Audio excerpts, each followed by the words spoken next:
escada é uma construção que serve para fazer um deslocamento vertical. Nem sempre é assim, mas tem um jeito de facilitar tudo isso. De elevador? Não.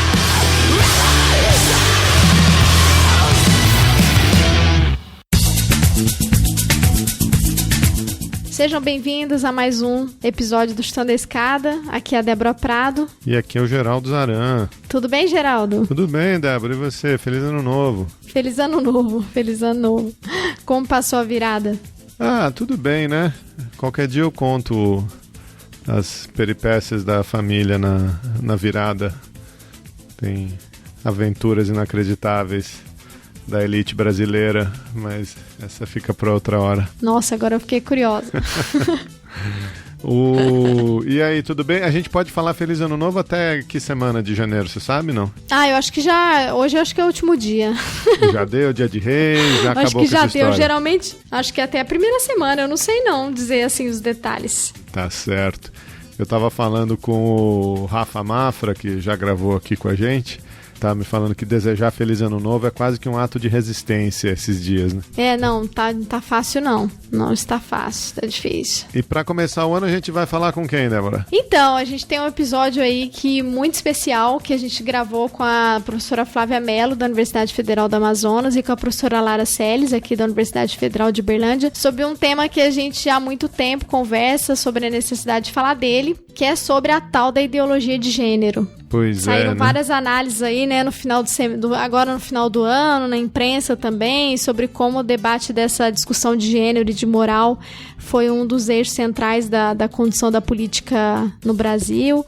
E aí a ideia é bater um papo com uma pessoa que entende muito do assunto para a gente poder entender melhor aí qual que é a perspectiva histórica, o que está acontecendo. E, enfim, a Flávia é uma pesquisadora assim, sensacional. O pessoal vai curtir bastante. Você sabe que eu já ouvi o episódio, tá muito bom, recomendo para todo mundo. Tem uma ligação muito clara aqui com o último episódio que a gente publicou, com a Andréa Souza de Jesus, falando de necropolítica, falando de racismo estrutural. Mas você sabe que toda vez que a gente fala de ideologia de gênero, eu fico com essa coisa de... Isso é uma invenção, né? O conceito é uma invenção.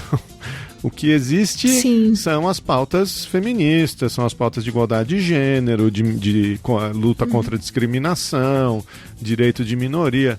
Aí o cara cria um negócio para mobilizar o discurso, né? Que nem essa história do os globalistas, não sei o quê. E aí a gente fica reproduzindo esse termo, né? Igualdade, ideologia de gênero para cá, ideologia de gênero para lá.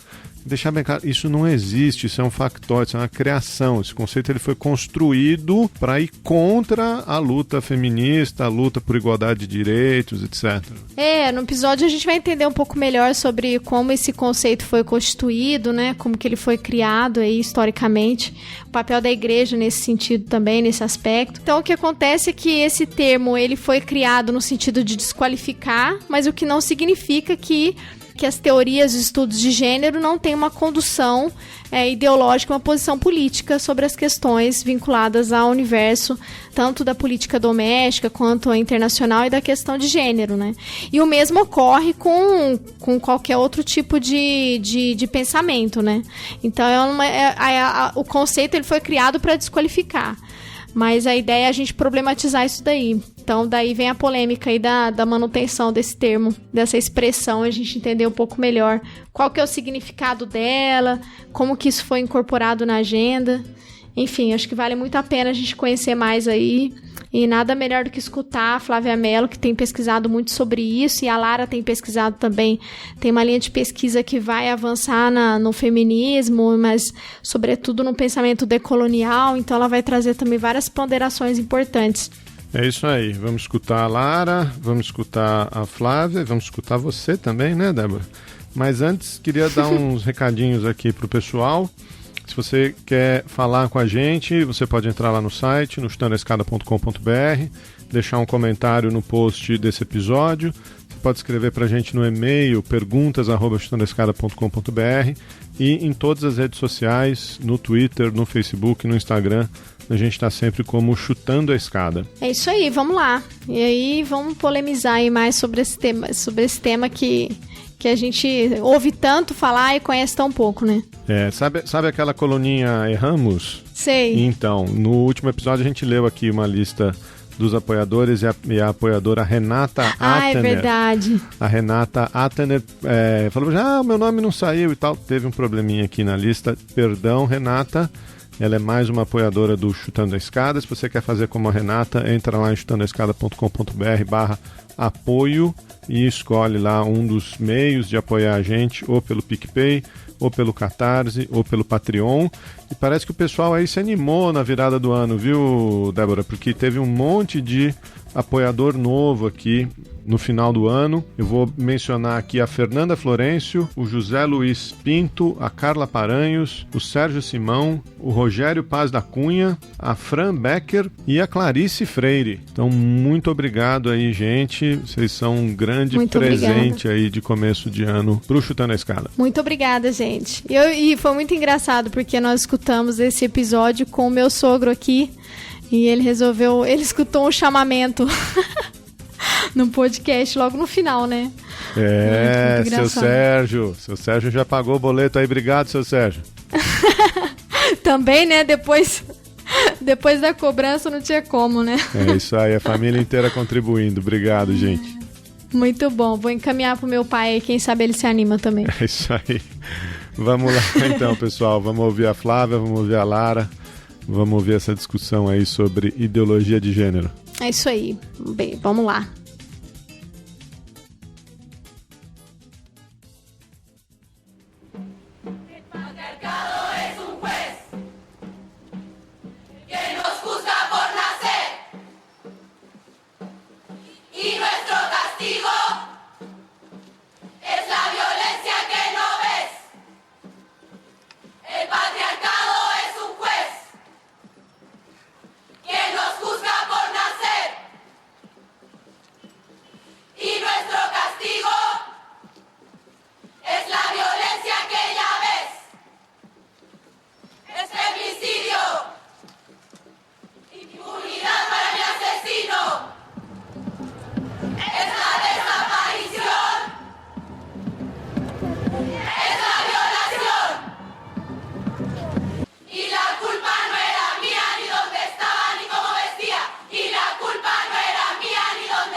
Bom, então nós estamos aqui com a Flávia Mello, ela é professora da Universidade Federal do Amazonas, doutoranda no programa de pós-graduação em Antropologia Social na Universidade de São Paulo. Tudo bem, Flávia? Oi, tudo bom, Débora? Tudo bem. Quero agradecer aí você ter aceito o convite e vamos dividir também esse bate-papo com a professora Lara Seles, que é minha colega aqui de departamento no Estudo de Economia e Relações Internacionais da UFO.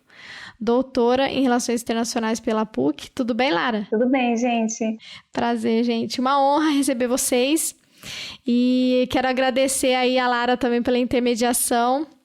E eu não conhecia você, Flávia, então prazer, muito obrigada. E vamos começar então a bater um papo. Vamos sim. Quer começar, Lara? Fazendo a pergunta? Vamos lá. Então a gente vai conversar um pouco sobre esse tema, né? Ideologia de gênero. Então acho que, Flávia, de repente você poderia começar falando um pouquinho sobre o que significa, né? O que é a ideologia de gênero, como ela surge, porque acho que também falta um pouco, é uma palavra que a gente ouve tanto, né? Sendo mobilizada politicamente tantas vezes, mas talvez a gente não pare para entender, né, os seus fundamentos e suas origens. Então, tem um esforço de várias pesquisadoras brasileiras, mas também de vários outros lugares do mundo em tentar mapear as origens dessa expressão, não é? Aqui no Brasil a gente começou a escutar com mais frequência a partir de 2014, com a aprovação do Plano Nacional de Educação, e desde então essa expressão ficou muito próxima a nós no Brasil, né? Dos embates do parlamento, esse debate chegou até as últimas eleições e, bem, ao final desse primeiro ano de mandato, a gente percebe ainda a presença e a mobilização dessa expressão no cenário político nacional com muita força. Mas até onde eu tenho acompanhado, e outros estudos, outras pesquisadoras corroboram nesse mesmo sentido, a expressão ela tem uma genealogia em documentos produzidos pela Igreja Católica em diferentes períodos, mas a primeira vez que eu localizei o uso foi num documento do final dos anos 90, produzido pelo Conselho Episcopal Peruano, em que essa expressão é mobilizada por um bispo local, que na época trabalhava no Peru. Então surge essa expressão ideologia de gênero, e o documento publicado à época era intitulado Ideologia de Gênero, seus perigos e alcances, né? Então há todo um alerta que convoca os católicos, os cristãos católicos, a reagir ao avanço dessa suposta ideologia de gênero, que seria, resumidamente, uma agenda de implementação ou de divulgação de políticas, sobretudo aquelas políticas que nós chamamos do campo de direitos sexuais e reprodutivos, né? E o documento base desse documento episcopal publicado no Peru era uma publicação de um ano antes, produzido por uma norte-americana, que chamava justamente a Agenda, né? Gênero, a Agenda, e era justamente rememorando o processo das conferências internacionais e do avanço da perspectiva de gênero no âmbito das organizações das Nações Unidas e a disseminação dessa perspectiva na América Latina, principalmente, né? Essa é uma trajetória que percorre um pouco o caminho que a gente tem mapeado aqui no Brasil, de como isso chega ao nosso país e que documentos são mobilizados para referenciar isso, né? Mas a gente vai encontrar outros trabalhos, o trabalho do Rogério Junqueira, que é um dos primeiros no Brasil a publicar e a trazer elementos mais densos sobre a questão, vai mostrando como é que essa discussão ela vem se gestando em documentos produzidos do Vaticano, né? Alguns documentos sugerem que, inclusive, desde a encíclica Rerum Novarum, isso nos remeteria lá para os anos 30, alguns elementos que aparecem na discussão atual, mas a gente tem também uma linhagem, que eu tenho feito um esforço de chamar de linhagem, mas uma ideia que ainda precisa ser amadurecida, uma outra linhagem que é a apropriação desse conteúdo, né, de elaboração teórica católica por grupos evangélicos, por grupos neopentecostais, como a gente tem observado também a assimilação, a apropriação dessa expressão aqui por parlamentares evangélicos, da Frente Parlamentar Evangélica, por exemplo, né? E aí essa apropriação tem se dado, sobretudo, em projetos de lei, e depois do embate, né, dos planos de educação em todo o Brasil, a partir de 2014, isso aparece com muita frequência em uma centena de projetos de lei da legislatura passada e já na atual legislatura. Então é interessante, né, que você fala que existe uma tradição católica e uma tradição evangélica, né, trabalhando com a questão da ideologia do gênero, né? Ou seja, são dois grupos que acabam tendo seus interesses agregados, né, dentro dessa pauta. Eu penso que essa confluência ela é muito interessante e produtiva para a gente entender o que significa a difusão e o agenciamento político dessa expressão no Brasil e no mundo, né? Da minha perspectiva, da antropologia, eu cheguei depois nos documentos, depois nessa formulação teórica, né, católica. Existe uma produção bibliográfica densa, inclusive, de intelectuais católicos em todo o mundo, e na América Latina isso tem crescido de forma muito, muito intrigante, né? Existe todo um mercado editorial que tem investido nisso, e são publicações que eu acredito que nós devemos mesmo nos aproximar para entender. Mas essa confluência eu percebi melhor acompanhando, por exemplo, os debates nos planos municipais de educação. Como eu vivo nesse trânsito entre o Amazonas e São Paulo nos últimos 4 anos, eu acompanhei tantos debates aqui em São Paulo como no interior do Amazonas e na capital. E foi muito curioso. À época, estou falando de 2015, final de 2015, início de 2016, quando o debate sobre os planos municipais de educação se espalha em todo o país, e é muito curioso como que o discurso que eu ouvia na Câmara Municipal de Campinas, na Câmara Municipal de Manaus, era um discurso muito similar àquele que eu escutava na Câmara Municipal de Atalaia do Norte, uma cidade com 6.000 habitantes no extremo noroeste amazônico, para vocês terem uma ideia. Então, a capilaridade disso, naquele contexto etnográfico, tinha muito a ver com a atuação evangélica, né? Com a atuação evangélica neopentecostal, para tentar ser um pouco mais precisa e fugir um pouco dessas definições mais genéricas. Mas quando eu me deparo com a produção bibliográfica, essa é uma produção sobremaneira católica, né? As principais publicações difundidas e traduzidas no Brasil são dessa origem. Mas quando a gente chega ao Parlamento Federal e acompanha as proposições parlamentares, há uma mobilização muito curiosa, né? Eu chamo, ironicamente, de um ecumenismo perverso, porque há uma atuação de parlamentares, na sua maioria, né, filiados à tradição evangélica, então as frentes parlamentares que não só a do Congresso Nacional, mas que se multiplicam em todo o país, mas há uma atuação de mobilização popular nas plenárias, nas audiências públicas, católica, numericamente muito importante, né? E acho que essa confluência pode sugerir muita coisa para a gente pensar, inclusive, como atuar, né? Acho que aquela proposição da Butler, né, de a gente pensar ferramentas para agir, para responder, acho que entender isso, essa confluência, ajuda a gente também a procurar caminhos, formas de agir, de atuar frente a esses ataques, né? Ô Flávia, eu queria aproveitar e te fazer uma pergunta justamente com relação a isso, né? Porque o que a gente vem percebendo, e aí seria justamente esses ataques à teoria, né? Aos estudos de gênero no Brasil, especificamente, mas em outros lugares do mundo também. E aí eu queria te fazer uma pergunta, né? Primeiro, por que a expressão ideologia de gênero é considerada um ataque aos estudos de teoria de gênero? De que forma, né, esse conceito ele vai desqualificar pesquisas que já vêm sendo desenvolvidas já há muito tempo nesse campo de estudos? E aí eu queria também que você pudesse explicar um pouco melhor para a gente, assim, nós percebemos que essa situação ela vai ganhando mais corpo a partir de 2017 e sobretudo com a eleição do Bolsonaro, né? Mas ela é anterior a isso, né? Você menciona o ano de 2014 e a gente tem alguns processos que aconteceram no Brasil que vão reforçando essa perspectiva de acordo com a sua pesquisa, né?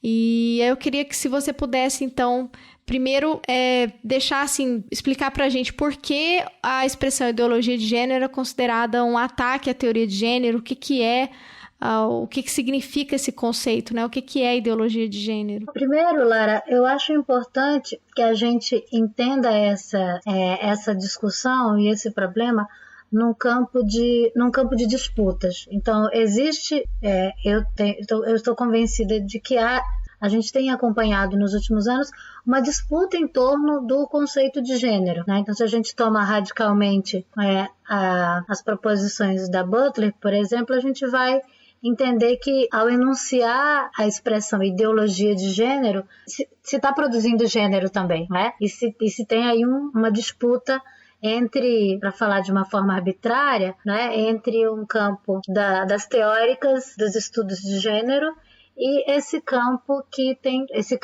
é ecumênico, né? Ou, para dizer de uma outra forma, esse campo que se constitui por essa confluência de diferentes tradições religiosas, né? Do catolicismo, do evangelismo neopentecostal, enfim, que algumas pessoas têm chamado, né, desse campo dos conservadorismos.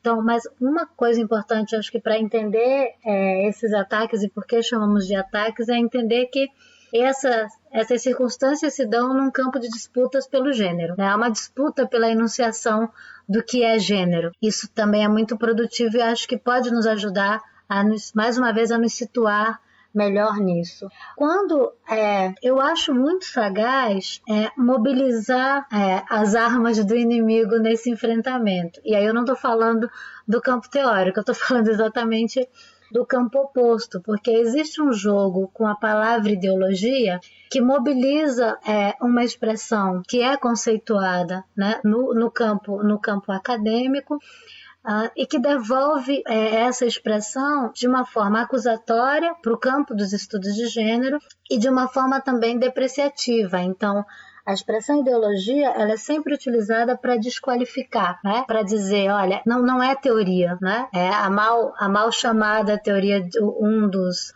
um advogado católico argentino que tem um livro há pouco traduzido no Brasil, que chama A Ideologia de Gênero e o Neototalitarismo do Estado, A Morte da Família e o Neototalitarismo do Estado. É esse o livro. A primeira chamada que ele faz é exatamente isso, né? Ele vai desconstruindo todo o caráter científico. Então ele chama os estudos de gênero de pseudocientíficos, né? A mal chamada teoria. Então, há um esforço, ao chamar de ideologia, de desqualificar os estudos de gênero no âmbito da ciência. Então, não é o enfrentamento clássico nos termos ciência versus religião. Há um esforço de dizer isso não é ciência, né? E de reivindicar uma ciência verdadeira. Não por acaso, nos embates, por exemplo, no Conselho Federal de Psicologia, há uma disputa que mobiliza pareceres, publicações de entidades norte-americanas de psiquiatria, de pediatria, enfim. Então há uma disputa onde se mobilizam também ferramentas de ciência e que se reivindica a ciência verdadeira, né? Então não é simplesmente desqualificar o conhecimento científico, mas produzir, legitimar um discurso científico específico. E aí eu acho que é muito sagaz usar a expressão ideologia nesse sentido, de desqualificar e de chamar a atenção para a armadilha dos estudos de gênero. Então, isso é algo muito presente na oposição às campanhas quando o debate entra no campo da violência contra mulheres, por exemplo. Então, eu já encontrei muitos materiais, é possível que vocês também já tenham se deparado com esses argumentos. Não, defender as mulheres e ser contra a violência de gênero é uma artimanha para, na verdade, incutir outras questões, né? Então, a expressão ideologia, ela consegue mobilizar esse tipo de conteúdo, né? Ela tem sido utilizada para denunciar essa farsa e para desqualificar como ciência. É claro que a gente vai do campo, né, das teóricas de gênero, reiterar a todo tempo que os estudos de gênero são, sim, políticos, né? E o feminismo já está há muito tempo dizendo que, enfim, né, tudo é político e há interesses, sim, tudo é ideológico, para usar a mesma expressão. Porque o ataque não é uma expressão que eu tenho utilizado apenas, é uma expressão muito disseminada em publicações no mundo inteiro, publicações alemãs, publicações francesas, que acompanham esse processo já há mais tempo, né? Inclusive antes de 2014, quando a gente começa a observar isso no Brasil com mais calma. Então, há estudos sobre isso na França e na Itália, com a presença dessa discussão anterior ao tempo que chega no Brasil, mas eu já encontrei também, não pude ler porque não leio, mas tem uma publicação alemã que também discute essa questão no contexto alemão e que ainda não está traduzido para o inglês. Mas essa expressão ataque, então, ela tem sido usada, na minha opinião, na forma como eu utilizo, na forma como eu tenho aprendido aquilo que eu tenho lido, ela tem designado um conjunto de medidas no campo legislativo, principalmente, mas não apenas, que impede o avanço ou a consolidação ou reconhecimento de uma série de direitos no campo dos direitos sexuais e reprodutivos e também no campo do enfrentamento às violências, né? Então, isso no Brasil, para ter algo mais concreto, foi materializado em 2014, que foi o primeiro ano que eu mencionei, com a aprovação do Plano Nacional de Educação. Então, naquele momento, o Congresso Nacional foi tomado por uma série de audiências públicas, mas também por uma série de manifestações em que a expressão ideologia de gênero era utilizada como uma forma de denúncia, né, para que se retirasse do Plano Nacional de Educação qualquer referência à diversidade sexual, aos direitos LGBT, à igualdade, à equidade de gênero. E esse processo de ataque, ele tem a sua aparição exemplar no Plano Nacional de Educação, mas esse trabalho ele vai continuar de forma muito persistente, também muito capilar, não só no Congresso Nacional, como nas Assembleias Legislativas do Brasil e nas câmaras municipais de todo o Brasil, com propostas as mais diversas, né? Seja para retirar, por exemplo, ainda no governo Dilma, retirar a palavra gênero do escopo de atribuições do extinto Ministério de Mulheres, né? Isso prossegue para alterar resoluções que garantiam que informes de saúde ou que informes policiais contivessem informações sobre orientação sexual ou identidade de gênero. Então, esse é um movimento que no campo parlamentar, pelo menos desde a minha perspectiva, né, desde onde eu tenho olhado com mais calma, né, na pesquisa, esse campo parlamentar ele deixa muito claro que esse é uma disputa em torno de um conceito de gênero, né? Se disputa em torno de qual é a ideia de gênero que se quer legitimar e que se quer difundir. Se disputa também a legitimidade desse campo científico, que são os estudos de gênero, que são um campo plural, diverso, né? Por isso sempre no plural. Mas tem também uma ofensiva parlamentar, né?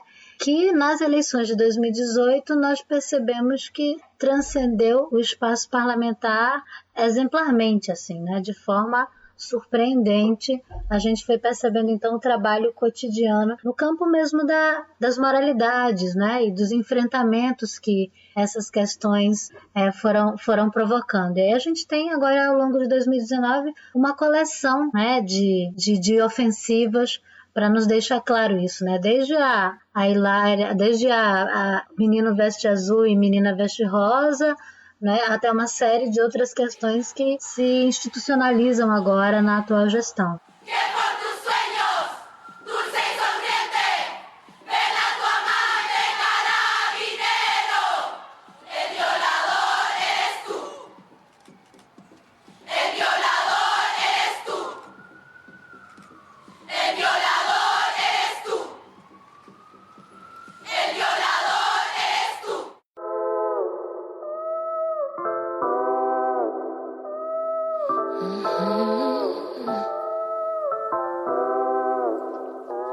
Já me perdi, tentando me encontrar. Já foi embora, querendo nem voltar. Penso duas vezes antes de falar, porque a vida é louca, mano, a vida é louca. Sempre fiquei quieta, agora vou falar. Se você tem boca, aprende a usar. Sei do meu valor e a cotação é dólar, porque a vida é louca, mano, a vida é louca.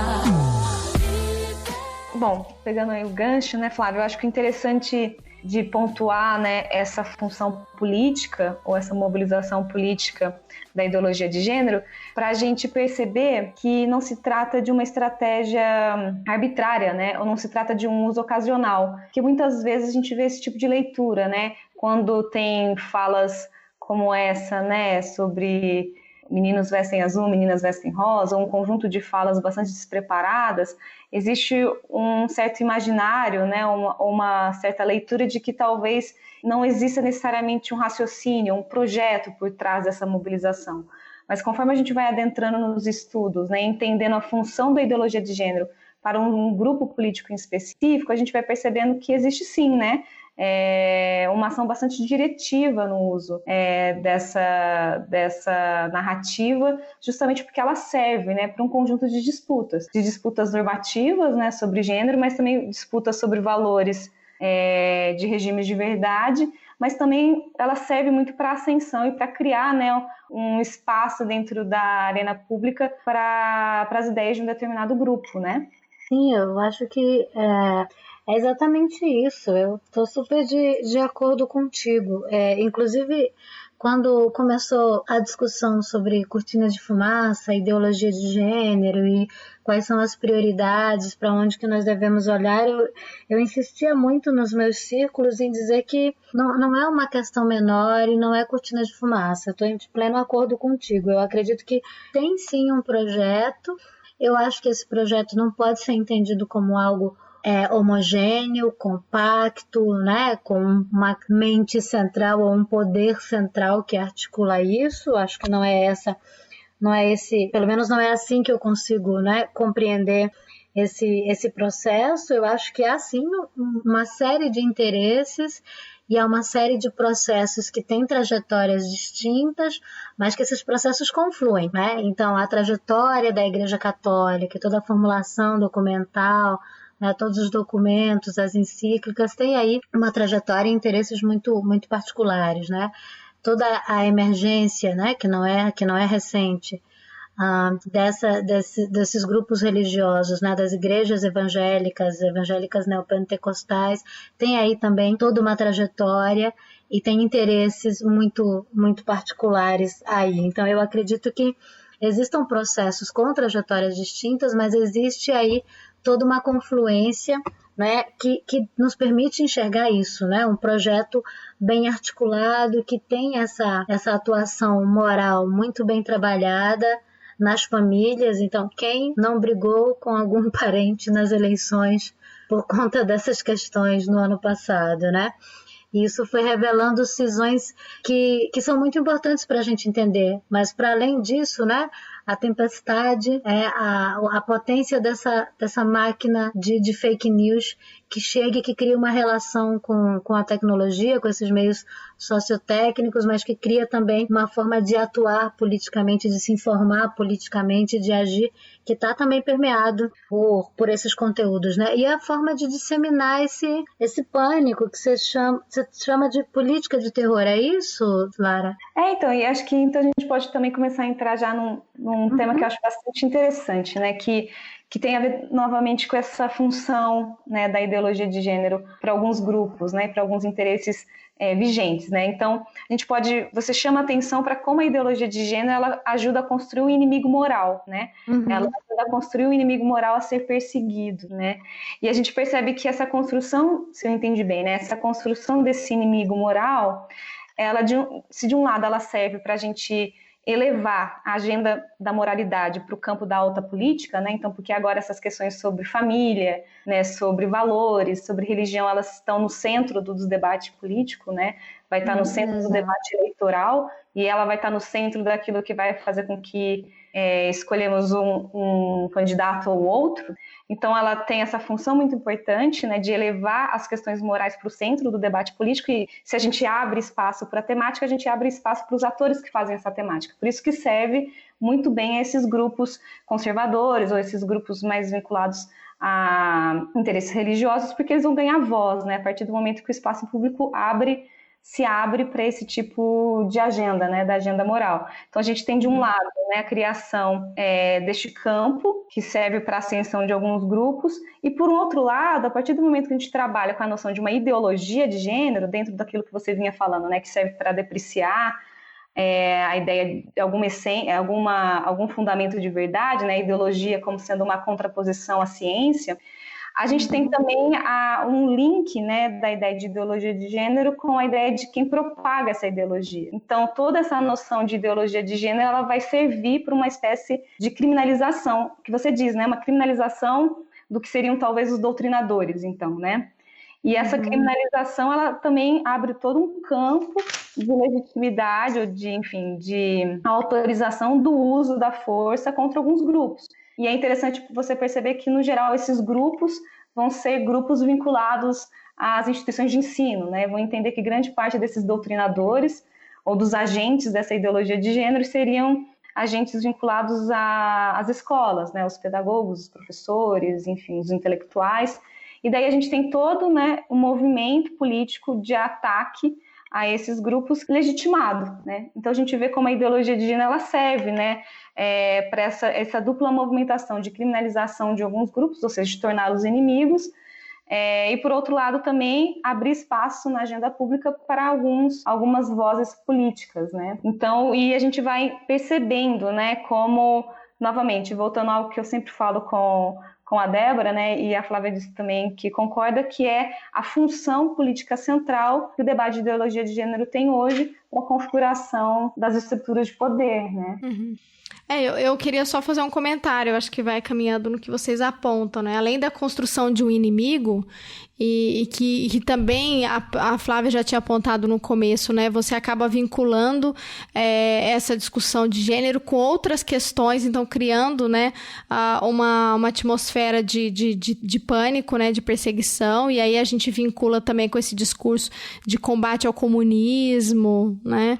E aí a gente tem várias figuras no próprio governo que vão trabalhando nessa questão, né? Com discursos ou com textos que vão caminhando nesse sentido. E essas políticas, né? Com esse discurso conservador, moralista, que vai desqualificar o debate sobre equidade de gênero, sobre a questão dos estudos de gênero e da identidade de gênero, ela vai para além das questões também da construção do inimigo, né? E aí, só para apontar, assim, só no governo agora, né? A Flávia apontou aquela questão do discurso da Damares, mas não vai só no discurso, vai na prática, né? Então, o governo retirou das comunidades LGBT da Carta de Diretriz de Direitos Humanos do governo. Então, o governo retirou a palavra, né, comunidade LGBT, extinguiu comitês de gênero, de diversidade, de inclusão, suspendeu editais, né, do governo que dariam apoio a produções de filmes LGBT.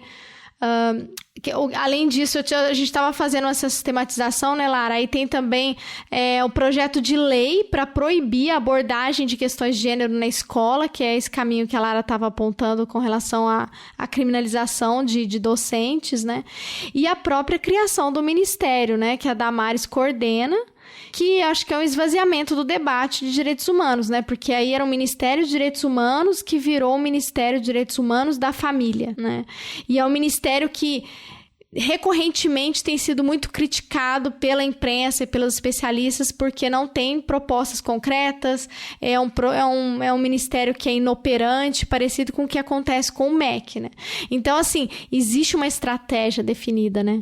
É uma estratégia muito bem organizada, então a gente passa-se essa impressão de que é uma coisa desarticulada, que são discursos soltos, que é para fugir de outras questões importantes, mas eu concordo com vocês, eu acho que existe uma estratégia muito bem definida com relação a isso, né? É a própria PL da Escola Sem Partido, né?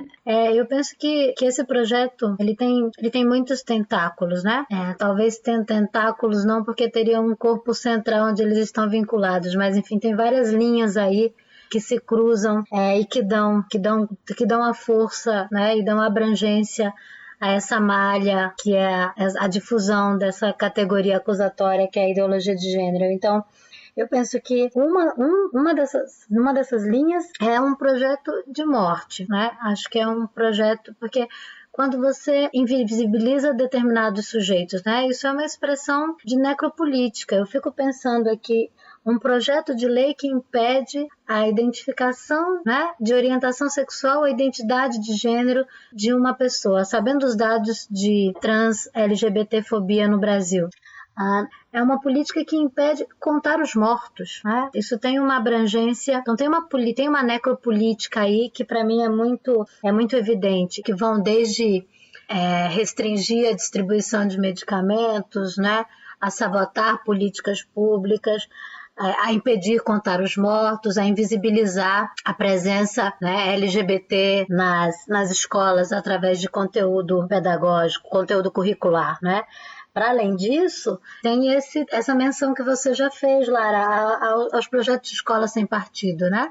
E a despeito do fracasso do Escola Sem Partido, porque teve que ser arquivado na última legislatura, foi reapresentado agora, mas o próprio STF, né, essa semana mesmo já reconheceu, né, a inconstitucionalidade das leis municipais que proibiam a menção de estudos de gênero, mas vejam, independente da decisão do STF ou do fracasso das propostas legislativas do Escola Sem Partido, a vigilância sobre os professores, a acusação de doutrinação já é algo absolutamente difuso em todo o Brasil, né? Então, os coletivos que monitoram isso em todo o país cada vez mais indicam o número de professores sendo processados, sendo interpelados, sendo agredidos, sendo coagidos, né? Então, há um controle, né, nesse sentido de fiscalizar a atuação docente e que fique claro que não se trata de que a atuação docente, né, não deve atuar sobre princípios éticos, etc., mas a gente sabe que não é disso que está se tratando, né? A questão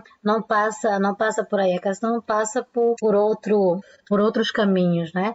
E processos que vão no sentido não só da criminalização metaforicamente, mas para a criminalização de fato, né? Porque há, sim, propostas de lei, projetos de lei para criminalizar efetivamente, né? Para além da Escola Sem Partido, tornar crime a menção aos estudos de gênero. Então, as coisas são muito abrangentes. Mas essa confluência, né, dos estudos de gênero com o comunismo, né, esse ataque que coincide, né, essas duas expressões distintas, embora se encontrem em alguns momentos da história, essa não é uma associação recente, né? Eu mencionei no início da nossa conversa documentos católicos já de muitas décadas, e há toda uma preocupação com esse inimigo, né? Comunista, socialista, e esse livro do teólogo argentino que eu mencionei antes, ele faz uma articulação que vai aparecer várias vezes, que é como se o feminismo e os estudos de gênero,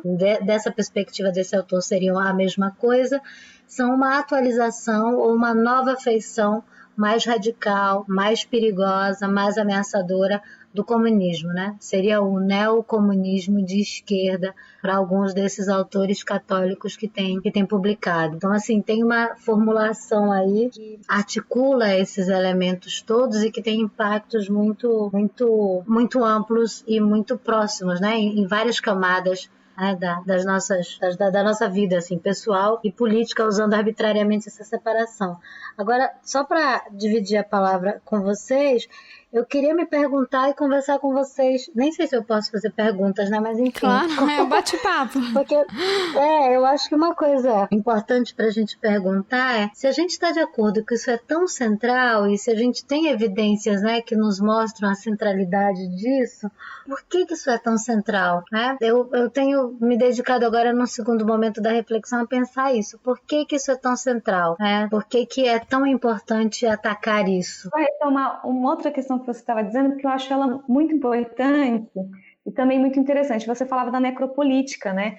Eu acho que a gente não pode esquecer, né, de pensar como todo esse debate que vem, né, do campo religioso sobre a ideologia de gênero, ele vem casado com um conjunto de outras estruturas de pensamento que são, por exemplo, a cristã ocidental, né? Então a gente pode falar de um projeto um projeto colonial, na verdade, né? Então a gente pensa, para mim é muito simbólico o que aconteceu agora na Bolívia, né? Então a gente tem bem claro ali essa confluência entre o debate, né, de ideologia de gênero, sendo aliado ao debate religioso, mas também aliado a um certo anti-indianismo, né, ou um ataque aos corpos não só de mulheres ou de homossexuais, mas sobretudo de corpos indígenas, né, ou corpos racializados. Então a gente vê que são projetos que caminham juntos, né? Esses corpos que são tornados, né, para usar a palavra, os termos da batalha, vidas abjetas, no geral são essas vidas dentro dessas identidades coloniais, né? E então acho que esse é um debate também interessante para a gente perceber quem é o alvo, né? Que na verdade é o alvo de sempre, né? Então, assim, são os corpos que desde os processos de colonização vêm sofrendo, né, dessa precarização da vida. Eles vêm sofrendo até hoje, só que os discursos vão se transmutando, né? Mas o alvo é sempre o mesmo, né? São esses mesmos corpos sendo aí destituídos dos seus acessos aos direitos individuais, né? Dona de mim.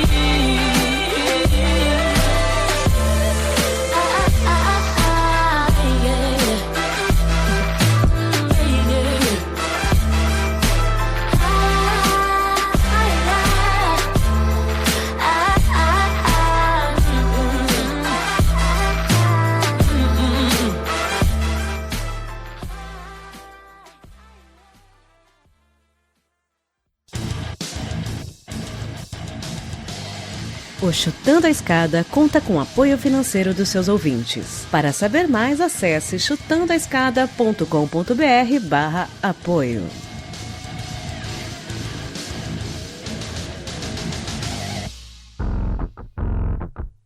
Cadê meu celular? Eu vou ligar pro 80. Vou entregar teu nome e explicar meu endereço. Aqui você não entra mais, eu digo que não te conheço. E jogo água fervendo se você se aventurar. Eu solto o cachorro e apontando pra você, eu grito perto. Eu quero ver você pular, você correr na frente dos vizinhos.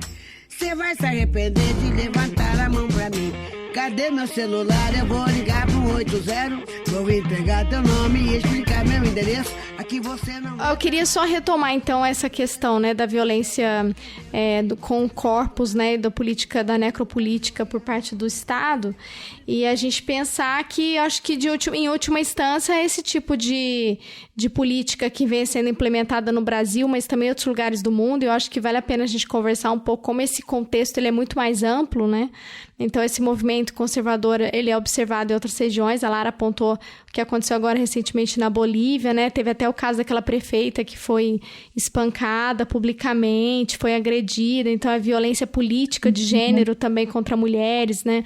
Aqui no Brasil, mesmo as congressistas conservadoras têm sofrido violência de gênero sistematicamente, né?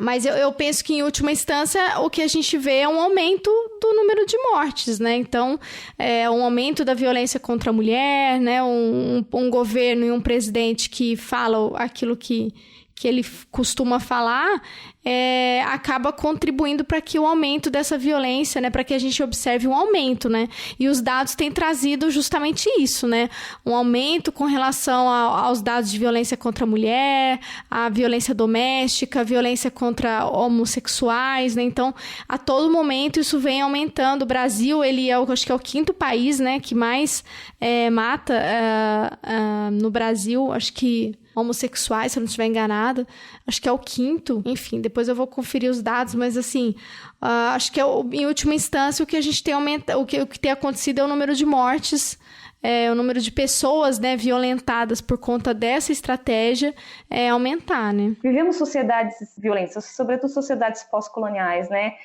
historicamente violentas, e sociedades que vêm historicamente mobilizando a diferença para justificar hierarquias sociais, hierarquias econômicas, né, hierarquias políticas, estratificações. Então, a gente vê aí uma mobilização agora desse debate da ideologia do gênero como algo que vem bastante casado com a estrutura do racismo, com a estrutura de um conjunto de lógicas de intolerância, que é mais uma forma de estruturar ou de manter, né, um status de hierarquia social, né, e ter sempre ali alguns corpos que são matáveis, né? Alguns corpos que são descartáveis, ou alguns corpos cuja morte não será politizada, não terá um valor político, né? Então, acho que a gente pode encarar dessa maneira também. Sim. Né?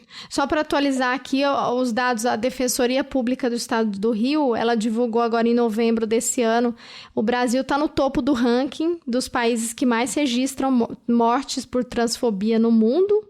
E com relação ao assassinato de mulheres, né, os feminicídios, o Brasil está em 5º lugar. Então, assim, né? E aí o relatório vai apontando que a gente tem observado uma escalada de violência. Né? Infelizmente, né, esses dados persistem. Se a gente vai detalhar os dados de feminicídio, a gente vai ver então que são as mulheres negras, né, que são as mais vitimizadas nesse contexto. Eu acho que isso reforça essa confluência do racismo e da intolerância que Lara mencionava também. Tem um trecho muito interessante de uma publicação espanhola de um bispo católico espanhol, em que ele, ao contrário de outros textos, esse livro ele é um projeto de ação, muito, muito claro, muito, muito didático, inclusive.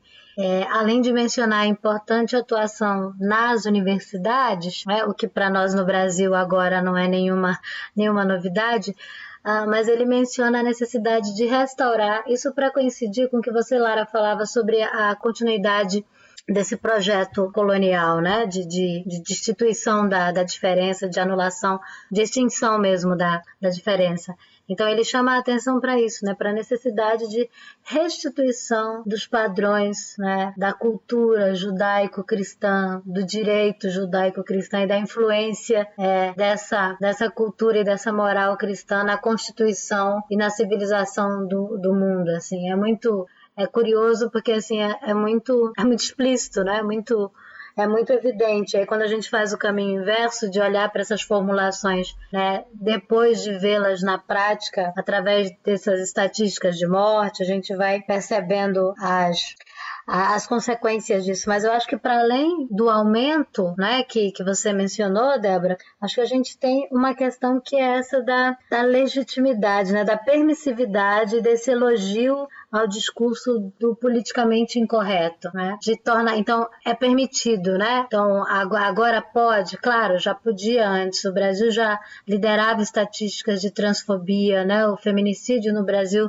não é de hoje, enfim, a gente tem dados, a vitimização de crianças por abuso sexual em casa, enfim, a gente tem aí uma coleção, infelizmente, de dados que mostram pra gente que a violência de gênero, a violência contra mulheres, a violência, né, contra LGBTs é algo muito presente na vida brasileira, mas acho que agrega a isso a autorização para, né, e mais do que isso, o elogio para aquilo que se começou a criticar né, e a se desqualificar do discurso politicamente correto, né? Então, o elogio do discurso politicamente incorreto que vai subsidiar todo um desmonte de políticas públicas que vocês já mencionaram, né? Então, isso inviabiliza, né, a distribuição, por exemplo, dos preservativos internos, né? Faz pouco que eu acompanhei uma atividade promovida na Faculdade de Saúde Pública da USP, em que um pesquisador que já há muito tempo trabalha com profissionais de sexo compartilhava o incômodo dessas profissionais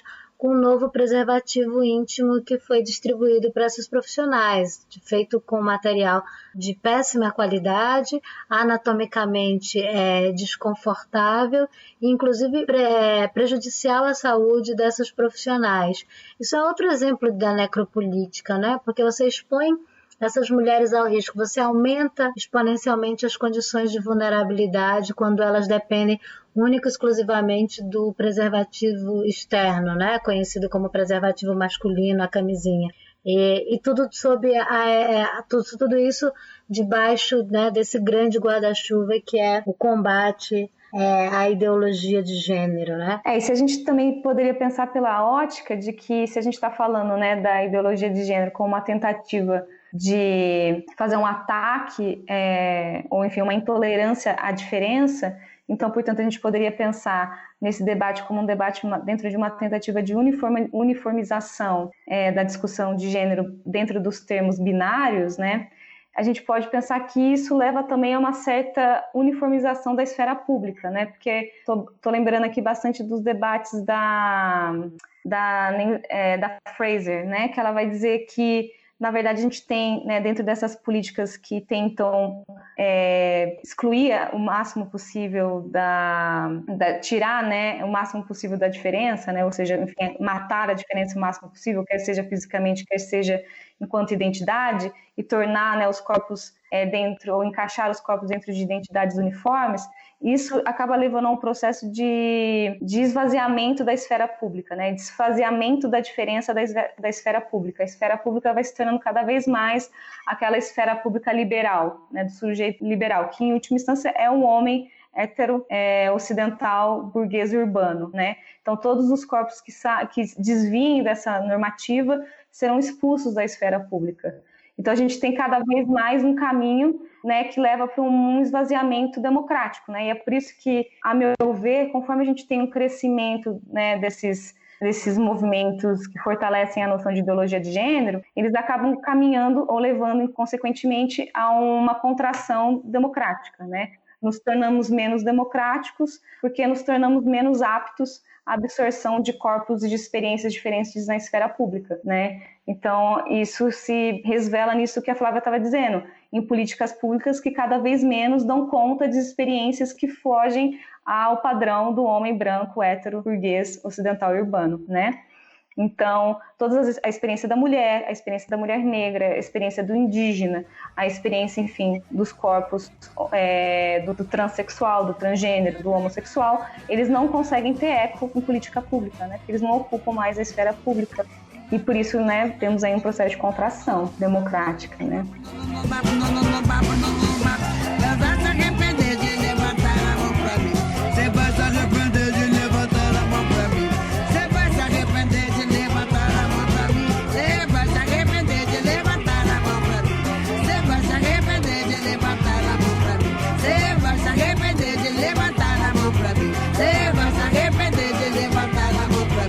Você vai se arrepender de levantar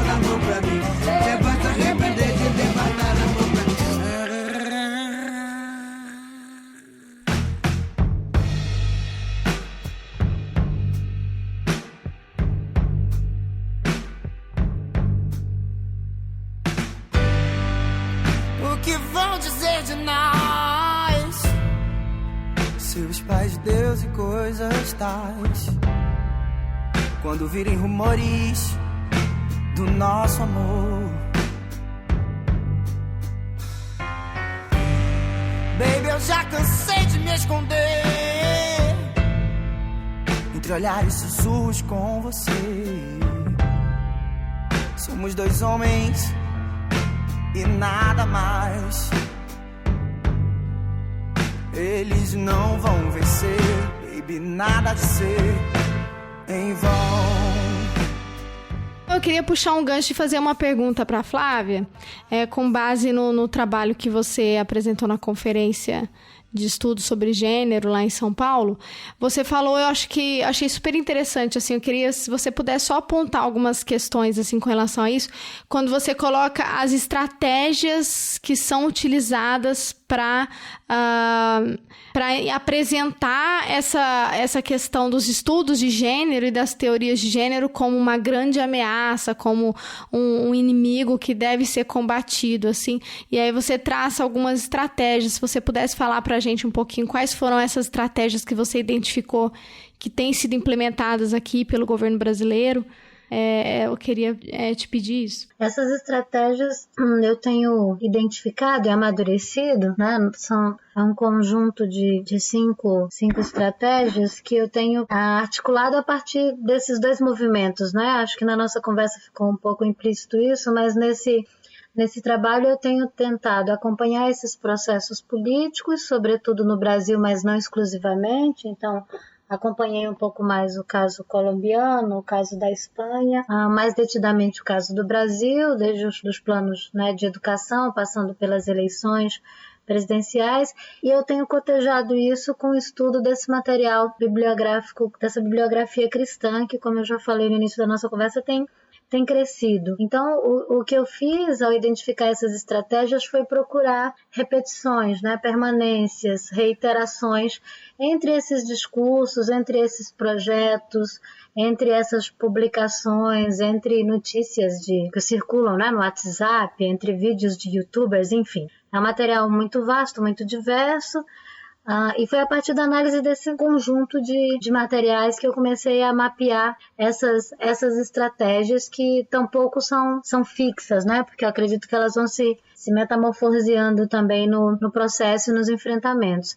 Mas então, a primeira delas, que eu vejo muito, muito fortemente presente, e acho que é a mais geral, e não é nenhuma novidade para a gente, eu acredito, é essa ideia da ideologia de gênero como uma ameaça à infância, né? Isso está presente em quase todos os documentos, em quase todas as falas que mobilizam, né, essa expressão. Então, a ideologia de gênero ameaça as crianças. Os projetos de escola sem partido continham essa preocupação, né? O discurso de posse, né, do então presidente menciona isso, a proposta de governo mencionava também. Isso é muito, muito fortemente disseminado. Isso está em todos os livros, né? Em todos os livros que eu analisei, isso está presente, né? E o contraponto a essa ameaça é a reivindicação por uma educação, né, que respeite os valores morais e religiosos dos pais. Então, essas estratégias discursivas, elas estão também acompanhadas de ações muito, muito específicas, né? Na segunda, essa denúncia de uma conspiração internacional entre marxistas, comunistas, feministas, movimento LGBT. Essa é outra estratégia discursiva que aparece com muita frequência, né? E que aparece, claro que não se reportando ao movimento LGBT, mas que se reporta, né, ao marxismo, ao comunismo, ao socialismo, em documentos muito antigos da Igreja Católica, mas que se atualiza numa série de outras publicações. Depois, né, eu posso mencionar algumas delas, publicações latino-americanas. Em língua portuguesa a gente tem poucas, mas já existem. E aí tem todo um trabalho, né, de se associar àquela antiga ideia do inimigo comunista, né, que comia criancinhas, né, que parecia muito ilógico e irreal, mas enfim, tem todo um trabalho de conciliar essa imagem do inimigo comunista ao feminismo e aos movimentos LGBT. Isso também está muito presente, né, nessas publicações. E aí uma coisa importante é que uma terceira estratégia, vejam que elas atuam em campos muito diferentes, né, embora elas se conciliem. E estão presentes nesses discursos parlamentares também, a todo momento e não de hoje.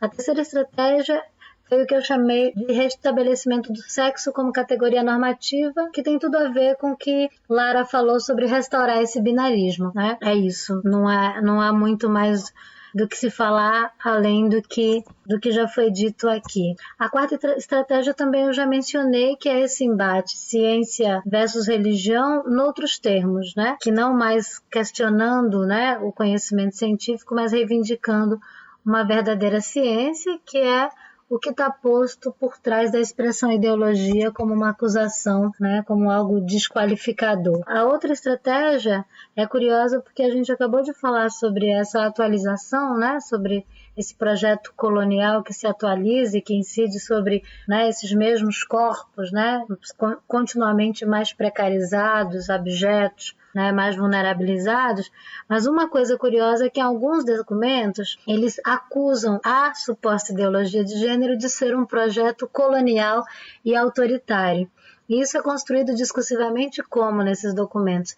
É através da ameaça da influência estrangeira, que no caso do Brasil recente tem um conteúdo de nacionalismo muito importante para a gente entender.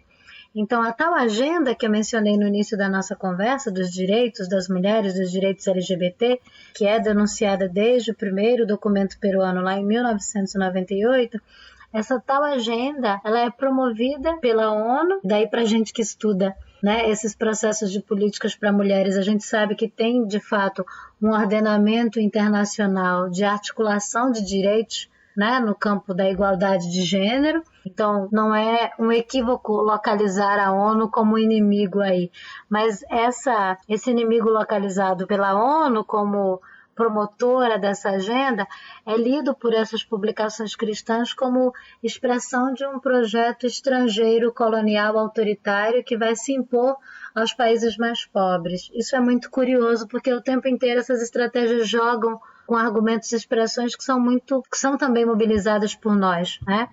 A última estratégia, e para mim é uma das mais interessantes, pensando em termos estritamente antropológicos, é o caráter profundamente escatológico, né?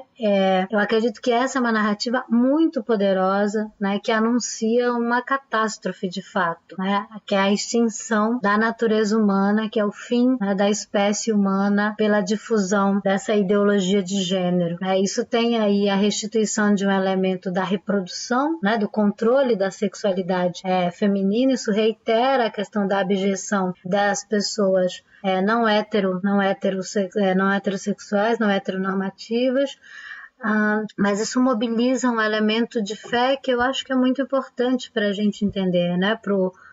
Para compreender o modus operandi religioso. Eu acho que esse caráter escatológico que dá força, que dá sustento a essa narrativa mítica é muito importante. E acho que essas narrativas de fim de mundo, no momento de crise econômica, e aí eu estou lembrando a conversa que a gente teve antes do início do programa, Lara, eu acho que esse elemento coincide com coisas muito, muito pertinentes àquelas que você mencionava e que seria interessante voltar a elas, né? Então, acho que esse caráter escatológico acrescenta, né, esse tom catastrófico de emergência, que, portanto, é preciso, né, salvar as crianças, é preciso nos proteger, é preciso exterminar ou aniquilar esse inimigo tão nocivo, né? Eu acho que, enfim, essas são estratégias que eu ainda preciso pensar no imbricamento entre elas e são instáveis, né? São para pensar um pouco melhor esses elementos todos. Uhum. Muito bom, Flávia. Eu acho até que, então, talvez, para falar um pouco dessa conversa que a gente estava tendo antes aqui, e também já numa tentativa de responder a pergunta que você tinha feito para a gente, né? Do porquê será que é tão central a questão dessa mobilização da ideologia de gênero, eu chamaria então a atenção para esse debate, né, que dessa última estratégia, que é essa estratégia que leva a uma certa mobilização do afeto do medo, ou do pânico, né, ou do terror, né, que falávamos, né, porque o que a gente, eu tenho tentado trabalhar um pouco com isso na minha pesquisa, que é a mobilização política de alguns afetos, né, e como alguns grupos políticos eles se beneficiam, né, da mobilização de alguns afetos para ascender ao poder. o medo seria um desses afetos, né? Então a gente vê, e por isso que me chamou tanta atenção quando você fala, né, desse elemento meio que de catástrofe, né, que acaba sendo vinculada com a ameaça do feminismo, a ameaça da sexualidade não heteronormativa, né, dos homossexuais, como sendo elementos catastróficos, né, e como isso vai conseguir mobilizar o afeto do pânico, o afeto do medo, o medo da transformação, de uma possível transformação absoluta, né, por exemplo, do final dos tempos. E essa mobilização desse medo da transformação, portanto, do afeto, do medo e do terror, ele acaba gerando um desejo por estabilização, um desejo por ordem, que é um dos desejos que, do ponto de vista político, mais tem eco com os grupos conservadores, né? O grupo conservador ele se coloca como aquele grupo que vai, então, gerar estabilidade, que vai até trazer um retorno a um passado romantizado, né? Um passado estável, um passado quase que idílico, né? E daí eu sempre tento pensar, bom, como que esse grupo que consegue mobilizar esse afeto, né, por que ele tem ganhado tanta importância? E daí eu vou tentando caminhar para a resposta do porquê que ideologia de gênero acaba sendo tão importante hoje, que é um pouco o debate, também usando a Butler, sobre o eco que isso tem na questão do sistema econômico, né? A Butler, num dos textos, né, numa das reflexões mais recentes dela, ela diz que a gente vive uma espécie de governança ou de governabilidade da instabilidade, ou seja, é um tipo de sociabilização que nutre o sentimento do instável, né, ou da instabilidade. E a gente pode pensar que, do ponto de vista do sistema capitalista, sobretudo dentro da lógica neoliberal, a gente vem vivendo um conjunto de crises, né, desde 2008 até agora, e crises que não conseguimos resolvê-las, né? E essas crises têm gerado, obviamente, instabilidade econômica e receio e medo, né, do que vai ser por um conjunto de desemprego, de má distribuição de renda. Mas a grande questão é que, e daí eu acho que é por que esse grupo ganhou tanta força, é que essa instabilidade econômica ela encontrou nos grupos conservadores uma possibilidade de ser transferida para o campo da moral e da política. Então, é como se esse grupo ele se utilizasse dessa instabilidade gerada pelas crises econômicas, mas ele transfere essa instabilidade e esse receio, né, na população, esse afeto de receio e de medo pelo futuro incerto econômico para o campo da moral, para o campo da sociabilidade política. É o que eu vou chamar de uma transferência do debate da desigualdade para o debate da diferença, onde o que era para ser, né, um debate de resolução enfim, distribuição de renda e de equidade social, acaba sendo transformado num debate moralizante sobre a diferença e sobre a uniformização de identidades. E aí esse grupo ele consegue tirar o foco do debate da instabilidade econômica e leva ela para a moral, gerando esse pânico moral e fala, bom, no campo político, no campo moral eu resolvo. E aí ele deixa de lado todo o debate, né, desse substrato mais material da instabilidade, né? E ao fazer isso, a gente percebe o que para mim é sempre muito curioso, que é essa filiação entre um grupo que é claramente um grupo, digamos, com tendências antidemocráticas, porque a resposta ao pânico moral é em alguma medida, autoritarismo. Então a gente tem um grupo político que trabalha do ponto de vista de uma ação contra a democracia liberal, porém sustentando uma lógica de exploração neoliberal. Então é um momento a gente vê, né, os interesses de um grupo econômico liberal se aliando politicamente a grupos que são contrários à democracia liberal. E eu acho que isso, enfim, começa a deixar claro, né, aquilo que nos parece paradoxal, mas que talvez tenha sempre sido uma ficção, a ideia de que o capitalismo caminha com democracia, necessariamente, né? Então a gente vai percebendo que é justamente porque um grupo de caráter conservador consegue responder às demandas de crises econômicas neoliberais, que a gente vê que, na verdade, o capitalismo e a democracia por muito tempo pode ter sido, né, uma construção um pouco ficcional, o modo como foi narrado, né? E é nesse sentido que eu vou respondendo a sua questão, por que eu acho que a ideologia de gênero é tão importante nesse cenário? Porque é justamente a ideologia de gênero que permite essa transferência desses afetos de instabilidade econômica é como se eles fossem catalisados e transformados numa instabilidade, ou seja, mobilizados politicamente contra uma instabilidade no campo da moral. E daí eles vão dar margem para um conjunto de ações que desfocam, né, do debate econômico por si, né? E aí eu acho que além desse caminho que a gente que é isso que você aponta, né, que capitalismo e democracia não caminham, e aí você tem um governo que vai mobilizar toda essa questão do receio que é isso, né, o medo da mudança, né, as famílias que, enfim, defendem uma família, entre aspas, tradicional, e aí começam a rejeitar o aceite, essa relação de alteridade com o outro que é diferente do que você é, do que você pensa que deveria ser as coisas, e aí essa rejeição do outro vai ampliando ainda mais toda essa situação, né, esse cenário. E aí eu fiquei pensando também o papel que a religião, e aí é o trabalho que a Flávia vai trazer, né, como a religião ela é um elemento central também nesse aspecto, né, porque a ideologia de gênero ela é mobilizada e ela nasce dentro da religião, né, inicialmente, como a Flávia apontou aqui, através dos textos e da literatura, da teologia de denominação católica, mas aí o movimento neopentecostal que vem crescendo significativamente aqui no Brasil, né, a edição, por exemplo, desse mês agora da revista FAPESP, tem na capa uma discussão sobre o movimento e o crescimento dos evangélicos no Brasil. E esse crescimento vai repercutir também na pressão que esses grupos vão fazer no Legislativo Nacional, né? Que é aquilo que a Flávia foi trazer também. Sim, então você tem uma mudança, não só uma mudança de moral, mas uma mudança institucionalizada, né? Com relação às discussões sobre equidade de gênero e sobre aquela divisão de alteridade, né? Eu sou puro e aquele que é o homossexual, as feministas, a comunidade trans, etc., o outro é um inimigo, né? É aquilo que deve ser combatido, e isso acaba sendo sistematizado e institucionalizado através do próprio legislativo brasileiro, né? E aí resta saber se o judiciário como vai lidar com isso, né? Então a gente teve uma resposta positiva com relação à escola sem partido, né? Com relação à defesa da liberdade de cátedra dentro da universidade, mas eu não acredito que isso é uma questão superada no Brasil, né?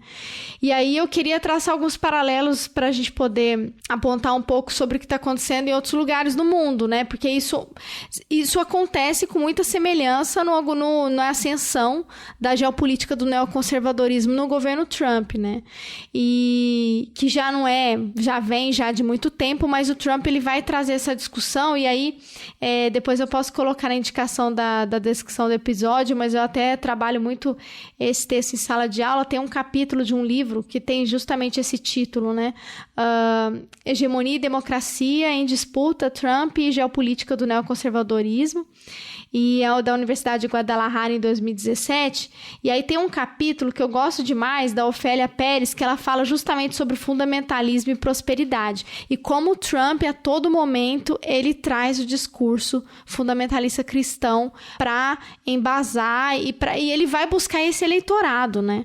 E ele tem uma mudança de discurso. Então ele, por exemplo, ele era a favor do aborto, depois ele diz que é contra, justamente porque ele está de olho nesse eleitorado, e o próprio Bolsonaro fez isso aqui também, né? O Bolsonaro ele passou por esse processo ao longo da campanha, né? Ele não tinha uma identificação religiosa forte, né? Ele começou a ter a partir do momento que ele foi olhar para esse eleitorado, que é mobilizado através dessa discussão que a Lara trouxe dos afetos, né? Então é um eleitorado que tem medo de lidar com o outro, com o diferente. Aí tem toda a discussão religiosa que vai trazer essa questão do pecado, né?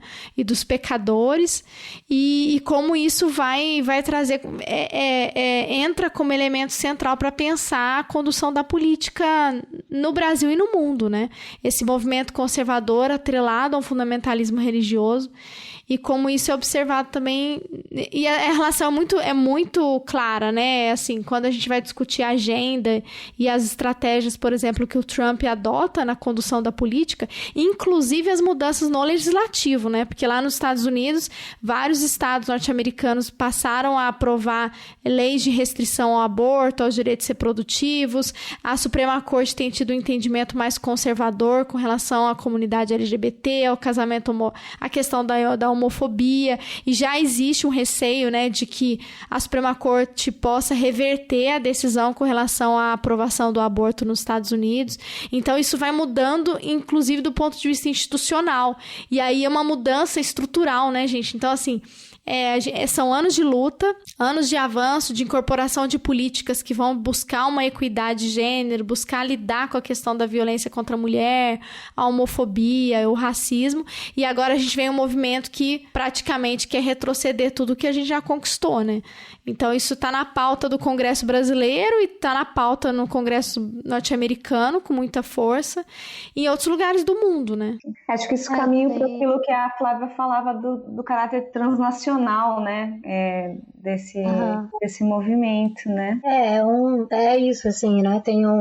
Quem primeiro chama, bem, da literatura com a qual eu mantive contato, é claro, quem primeiro chama a atenção para isso é uma antropóloga espanhola, Mônica Cornejo, e o Ignacio Pichardo, que escrevem um artigo que saiu, se eu não me engano, no número 50 do Cadernos Pagu, 50 ou 51, mas ele chamou a atenção para isso, né? Para esses ataques antigênero como um fenômeno transnacional. Então, enquanto no Brasil nós estávamos acompanhando o processo de impeachment, né, do golpe parlamentar de 2016, na Colômbia se discutia o acordo com as Farc, e lá o discurso da ideologia de gênero foi um argumento importante mobilizado pela Igreja Católica para se opor ao acordo, porque um dos termos do acordo implicava que no processo de transição fossem respeitados os direitos de pessoas LGBT, né? Então, o manifesto religioso, ele reivindicava exatamente isso, que se reconhecesse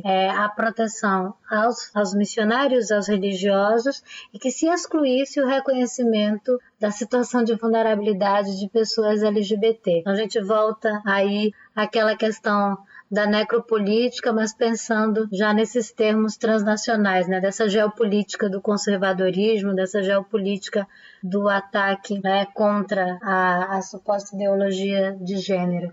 E aí, para pensar num país que tem uma história, né, uma trajetória feminista muito forte, pensando aí a Espanha, por exemplo, a emergência desse partido, do Partido Vox, tem como uma das principais bandeiras também o ataque à ideologia de gênero, né? O foco, evidentemente, lá tem a ver muito mais com os imigrantes, então isso coloca, né, uma outra questão. Então a gente vê como isso vai se deslocando, né? A gente já falou aqui do caso da Bolívia, agora Estados Unidos, Colômbia, Espanha, de como que esse ataque vai assumindo formas diferentes, estratégias diferentes, direcionadas de forma muito particular a uma ou outra questão, ainda que, né, existam semelhanças aí. Então, no caso do Vox, no contexto espanhol, além dessa questão da imigração, há um ataque frontal à lei de violência de gênero, né, de combate à violência de gênero, que é uma das mais antigas do mundo, que é uma referência para boa parte das leis que coíbem violência de gênero no Brasil inteiro, né? Então você tem toda é muito possível traçar, né, essa geopolítica do conservadorismo, dos ataques antigênero, e perceber as nuances as nuances que a gente vai observando, né?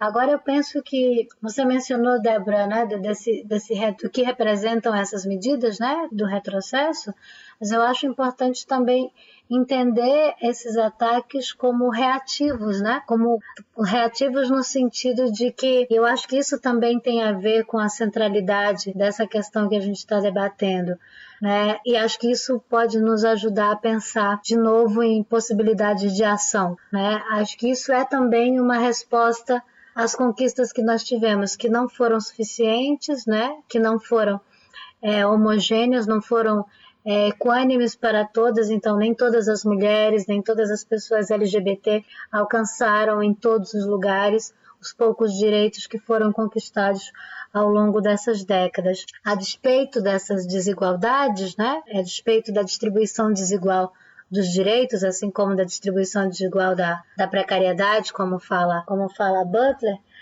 essas conquistas elas incomodaram o suficiente, né? Incomodam o suficiente. E eu acho que parte desses ataques também, não apenas, acho que não existem explicações únicas, né? Não existe só uma linha, mas acho que essas conquistas elas também corroboram para isso, né? Para aquilo que a Lara já havia dito antes, para restituição do binarismo, para restituição, né, para restabelecimento da ordem, para reacomodação desses interesses. E eu acho que isso indica que, enfim, em algum momento a gente está no caminho certo de resistência, de luta, né? Agora resta ver quais são as estratégias que a gente precisa utilizar. Enfim, né? Isso é algo que me preocupa muito também. Eu tenho olhado para esses movimentos como o Ele Não, Me Too, Meu Primeiro Assédio, né, para a Marcha das Vadias e para tantas outras expressões dos movimentos feministas e LGBT como formas também de responder, de resistir, de procurar aí estratégias para pensar em outras formas de ação, né?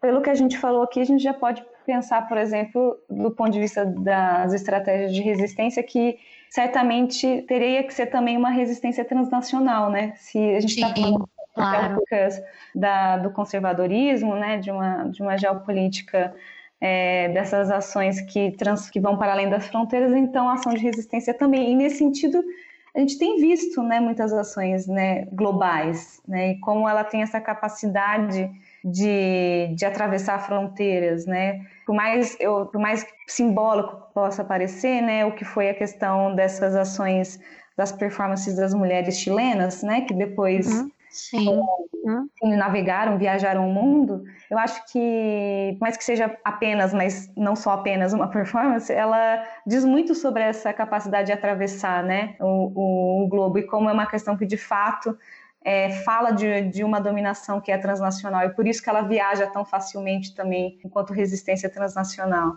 E outra questão do ponto de vista das estratégias de resistência é que a questão de gênero, ela é muito... Eu nunca consigo pensar numa palavra boa para traduzir o que eu quero dizer, não sei se gravitacional, ou enfim, eu digo que ela leva com ela, ou ela irradia, ou ela consegue ramificar muitas agendas, né? Então, por tudo isso que a gente falou aqui, né, dos debates da questão colonial, de todas as questões transfronteiriças, né, e históricas que perpassam esse poder, a gente tem que pensar que ela leva consigo o debate de racismo, né? A questão de gênero, ela leva também um debate de classe, ela leva um debate de etnia, né? Ela carrega um conjunto de pautas e agendas. Eu acho que por isso que ela é tão perigosa para alguns grupos, mas por isso que ela é tão potente, né, como resistência para outros, né? Eu acho que essas mobilizações no mundo inteiro vão mostrando isso pra gente, né? A onda verde na Argentina, as chilenas que você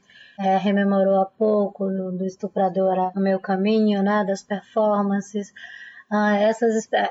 o que é o feminismo, o pensamento feminista negro, né, e a difusão do pensamento feminista negro hoje no Brasil, né? Então, acho que esses são caminhos que mostram isso mesmo que você falou, né, Lara? Mostram a força, mostram a potência disso e o poder de desestabilizar, né? E acho que passa justamente por isso que você falou, por esse atravessamento, né? Acho que consegue, né, acho que não como uma navalha, né, que corta, que parte, mas como água, sabe? Que se infiltra, né? Que se espalha dessa maneira, assim, e que tem uma capilaridade que eu acho que é fundamental, porque a gente está pensando num fenômeno transnacional, né? A gente está desenhando essa geopolítica, mas a gente consegue vê-la também na capilaridade, né? Então, acho que isso é importante também pensar essas resistências também nessa perspectiva, né? Como algo que atravessa, né? Que infiltra, que é transnacional, que é internacional, lembrando aí da proposição do feminismo para os 99%, né?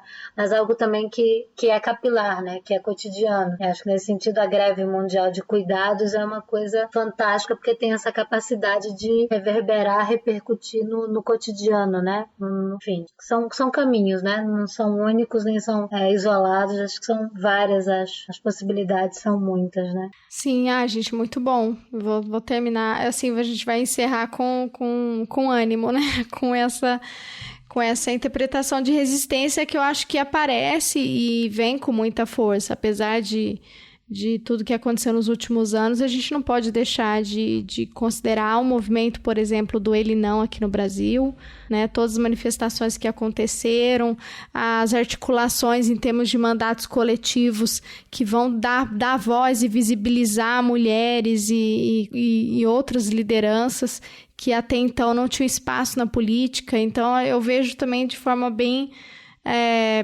não tão otimista, porque não dá para ser tanto, né? Mas eu acho mas é possível identificar, assim, que existem resistências fortes aí, inclusive mesmo nas eleições de 2018, nós tivemos lideranças importantes, progressistas, que ganharam espaço no Congresso, né? Através dessas estratégias. Então, fico feliz aí com o nosso bate-papo, muito honrada com a oportunidade de conversar com vocês. E eu acho que é isso, é pensar as estratégias de resistência, mas entendendo um pouco, eu acho que daí vem a importância da pesquisa, né? No campo da ciência política e das relações internacionais, dos estudos de gênero, é entender justamente esse contexto mais amplo, né? Quais são as estratégias, como esse debate, do ponto de vista teórico, ele vai impactar nas políticas públicas, na formulação das legislações nacionais. Então, existe uma relação direta, né? Não é um ataque, enfim, como a gente já conversou aqui, né? Sem estratégia, né?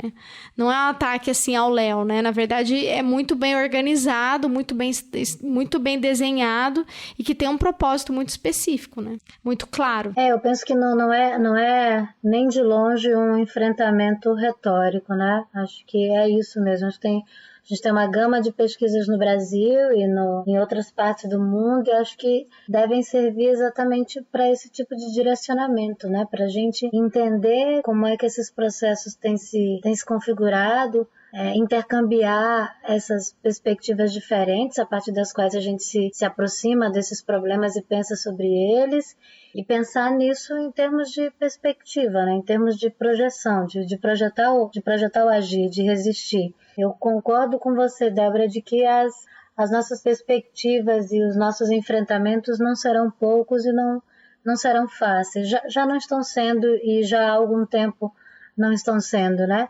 Mas eu tenho feito um esforço, não sei se tão otimista, mas um esforço de olhar para essas resistências e me alimentar delas para que a gente consiga resistir e prosseguir trabalhando, porque acho que é preciso, né? Acho que é um compromisso da nossa geração e de nós como professoras universitárias, enfim. Mas é difícil, né? Não é um olhar romântico, né? Acho que a gente nem está em tempos para isso, infelizmente. Mas acho que olhar para isso e se alimentar dessas resistências que são feitas com muito suor, com muito sangue, com muito enfrentamento, né? Acho que são necessárias também. E também para que essa aproximação e esse alimentar-se dessas resistências seja também um esforço reflexivo, né? Não só, mas seja também um esforço reflexivo, que a gente possa pensar sobre essas ações, teorizar sobre elas, mas para novamente projetar o agir, né? Eu acho que isso para mim é um horizonte muito, muito importante nesse sentido. Esse encontro foi muito gratificante, muito mesmo. Eu super agradeço a oportunidade dessa troca. Eu também, gente, super agradeço. Foi um prazer, Flávia, enfim, poder conversar um pouquinho com você, poder ouvi-la, né? Eu tinha tido apenas o contato com o seu trabalho. Então foi realmente assim um grande aprendizado, tanto ler quanto ouvi-la. E eu acho que nesse sentido que você estava falando, o trabalho da Flávia traz bastante isso, né? De como a ideologia de gênero ela foi construída enquanto um campo de disputa também no campo do saber, né? Na produção de livros, na produção de ideias.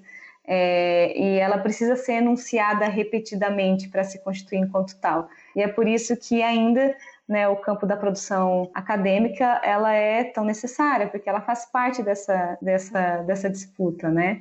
E é também por isso um campo de resistência e que tem relação direta com a prática, né, como ela bem mostrou aqui. Então, mais uma vez, muito obrigada aprendi bastante, estou bastante feliz, apesar de tudo, né, gente? A gente fala que esse ano todos os nossos sentimentos têm que ser relativizados, né? Estou bem, estou feliz, é sempre assim, dentro desse contexto. Permite. Exatamente.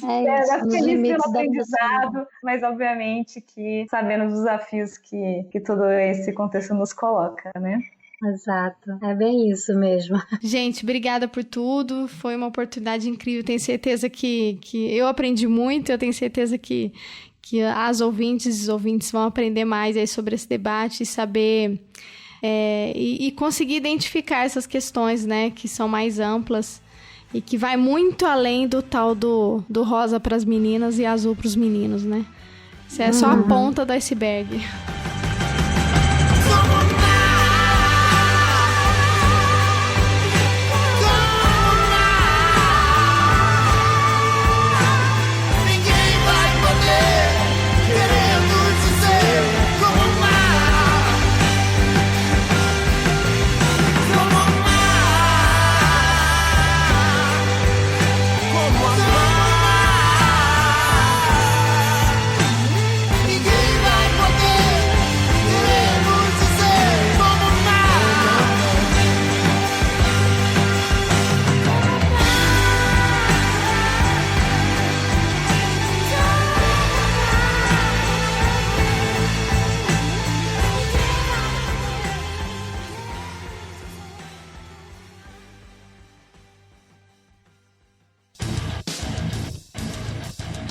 Você acabou de ouvir mais um episódio do Chutando a Escada.